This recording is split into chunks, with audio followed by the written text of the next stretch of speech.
কি ভুলটাই না ভেবেছিলাম।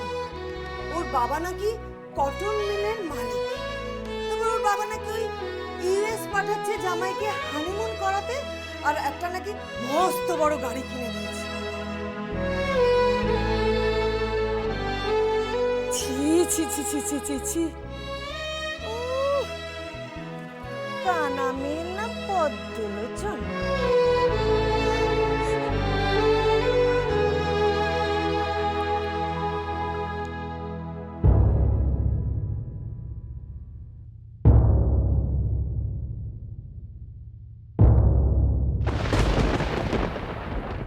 বিশ্বাস করো দাদা, আমি যেরকম করিনি সত্যি ভাবে, আমি কিচ্ছু করিনি সত্যি, বিশ্বাস করো। আমি তোমার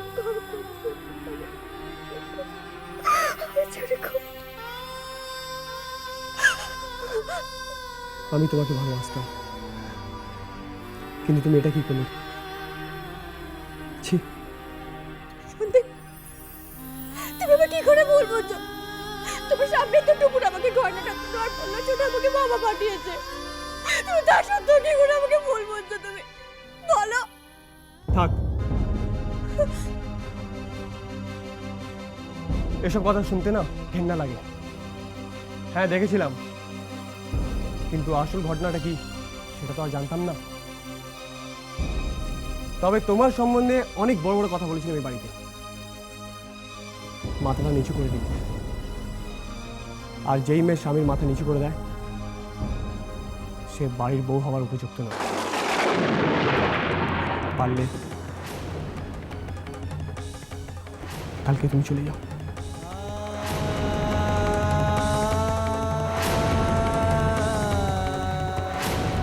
নিজেকে নির্দোষ প্রমাণ না করে আমি বাড়ি ছেড়ে কিছুতেই যাব না সন্ধি, কিছুতেই যাব না। আমি একজন স্কুল শিক্ষক ছিলাম, এখন সামান্য পেনশন পাই। মাথা গোজার ঠাঁই একটা আছে, কোনো রকমে খেয়ে পড়ে আমাদের দিন যায়, আর বেশি কিছু না।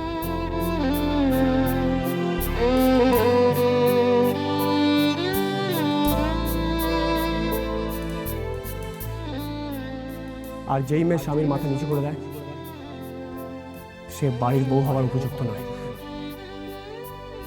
পারলে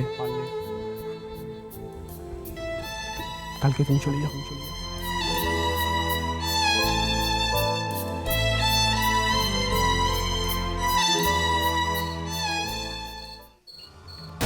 রূপে লক্ষ্মী আর গুণে সরস্বতী।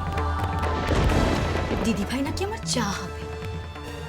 বিশ্বাস করো, সবাই জোর করিয়ে বরণ করেছে।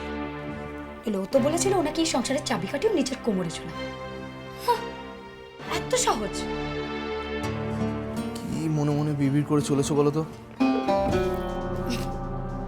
আই দেখো না গো, এই গয়নাটা আমায় কেমন লাগছে? খুব সুন্দর লাগছে। টুকুর, এই গয়না তোমার সইবে তো? কেন? শুনলে না ওরা কি বললো? মামিরা হলো সোনার বেনে, 4 ভরি দিলে 5 ভরি নিয়ে নেবে। তো কি হয়েছে, আমার হাজবেন্ডের আছে তো। My lady, you are mistaken. ওরা কিন্তু তোমার হাজবেন্ডের কাছে চায় না, তোমার বাপের বাড়ির কাছ থেকে চাইছে। না, তুমি আমাকে একটা গয়না দাও, আর আমি সেটা দেব পিসিকে। পিসিকে আমি একটা গিফট দিতে চাই। ফর গডস সেক, ছাড়ো তো সব কথা। কি হলো? কি হলো? 2 দিন পরে মাথার উপর ছাদটা থাকবে কিনা তার ঠিক ঠিকানা নেই, কোথায় যাবো কোথায় থাকবো তার ঠিক ঠিকানা নেই, আর তুমি গিফট নিয়ে চিন্তা করছো কেন? টুকুর বাড়ি বন্ধকের যে টাকাটা জোগাড় করার কথা ছিল সেটা আমি জোগাড় করতে পারিনি। কি বলছো কি তুমি? আমার কি মনে হচ্ছে বলতো, টুকু ঘরে পাপ ঢুকেছে, অনাচার হচ্ছে। আদারওয়াইজ আমার বাড়িতে আজ অব্দি এরকম ঘটনা ঘটেনি। ঠিক বলেছ, ঘরে তো পাপ ঢুকেছে। জোর করে ভক্তি ভরে হয় এক মন, করিলা লক্ষ্মী স্তুতি সাধুর নন্দন। ক্ষমা তোয়ে দাসের যত অপরাধ, তোমা হেলি মোর ঘটে ঘোর পরমাদ। অজ্ঞান অধম আমি কর মোরে দয়া, করুণ বিপাকে মাত দেহ পদ ছায়া। ক্ষমা তোয়ে দাসের যত অপরাধ, তোমা হেলি মোর ঘটে ঘোর পরমাদ। চাপুরে কথা, ও ঠাকুর ঘরে ঢুকে লক্ষ্মীর পাঁচালি করছে। ব্যাস, আজ আবার পিসির সাথে অশান্তি হবে। জোর করে ভক্তি ভরে হয় এক মন, করিলা লক্ষ্মী স্তুতি সাধুর নন্দন। দিদি তো বড্ড বার বেড়েছে।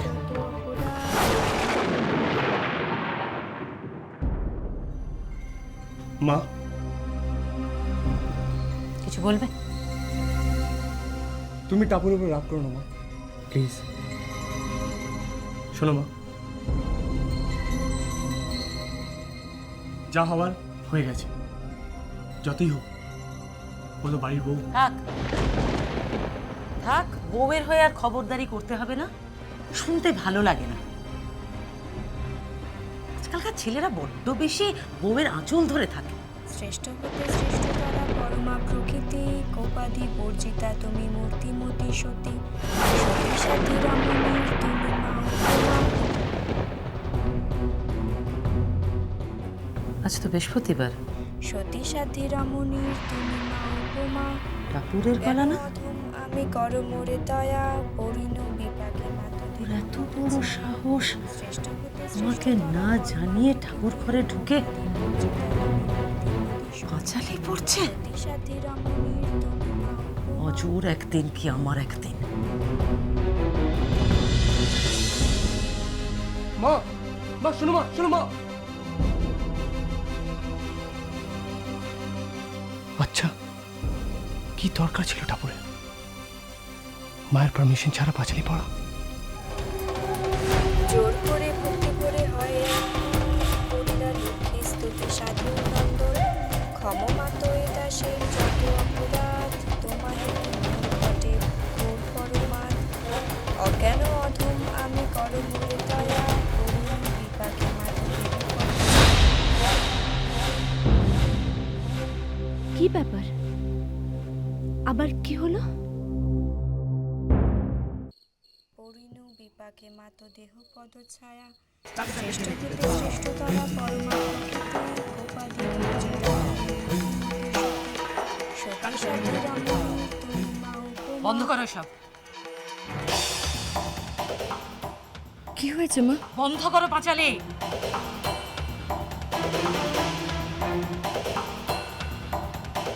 তোমাকে আমি বারণ করেছিলাম এই ঠাকুর ঘরে ঢুকতে, বারণ করেছিলাম তো। পাঁচালি পড়াটা তোমার কাজ নয়, পাম্মি পড়ে অথবা আমি। রাখো পাঁচালি। আমাকে পাম্মিতেই বলেছিল আবার আবার নাটক করা হচ্ছে। পাম্মি বলেছিল। ওঠো, ওঠো, ওঠো বলছি। মা কি করছেন আপনি? হ্যাঁ পিসি, কি করছো তুমি এগুলো? চুপ, একদম চুপ। এটা বৌমার শাশুড়ির ব্যাপার, একদম কথা বলবে না এর মধ্যে।